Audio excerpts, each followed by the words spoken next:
പകൽ താപനില കൂടിയതോടെ നാട് കടുത്ത വരൾച്ചയിലേക്കും ജലക്ഷാമത്തിലേക്കും. ജില്ലയിലെ പ്രധാനപ്പെട്ട ജലസ്രോതസ്സുകളായ മീനച്ചിലാർ, മണിമലയാർ, മൂവാറ്റുപുഴയാർ എന്നിവിടങ്ങളിൽ ജലനിരപ്പ് ക്രമാതീതമായി താഴ്ന്നു തുടങ്ങി. കൊടും വരൾച്ചയും ജലക്ഷാമവും മുന്നിൽ കണ്ടുള്ള പ്രവർത്തനത്തിലാണ് വാട്ടർ അതോറിറ്റി അധികൃതർ.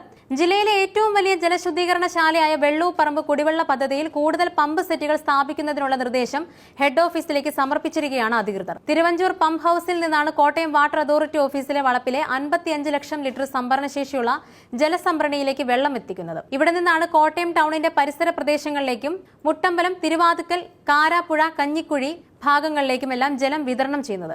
ഇതിന്റെ ശേഷി വർദ്ധിപ്പിക്കുന്നതിനുള്ള തയ്യാറെടുപ്പും ആരംഭിച്ചിട്ടുണ്ട്. പടിഞ്ഞാറൻ മേഖലയായ നാട്ടകത്തും പരിസരത്തുമാണ് നിലവിൽ ശുദ്ധജലക്ഷാമം രൂക്ഷമായിരിക്കുന്നത്. നിലവിൽ 16 ദശലക്ഷം ലിറ്റർ പ്രതിദിന ശേഷിയുള്ള വെള്ളൂപ്പറമ്പിലെ ജലശുദ്ധീകരണശാലയിൽ നിന്നും 12.9 ലക്ഷം ലിറ്റർ സംഭരണശേഷിയുള്ള മറിയപ്പള്ളിയിലെ ഓവർഹെഡ് ടാങ്കിലേക്ക് വെള്ളം എത്തിച്ചാണ് നാട്ടകത്തും സമീപ മേഖലയിലും ജലം വിതരണം ചെയ്യുന്നത്. പ്രദേശത്തെ വിവിധ ഭാഗങ്ങളിലേക്ക് മാസത്തിൽ 2 തവണ മാത്രമേ ജലവിതരണം നടത്താൻ സാധിക്കൂ.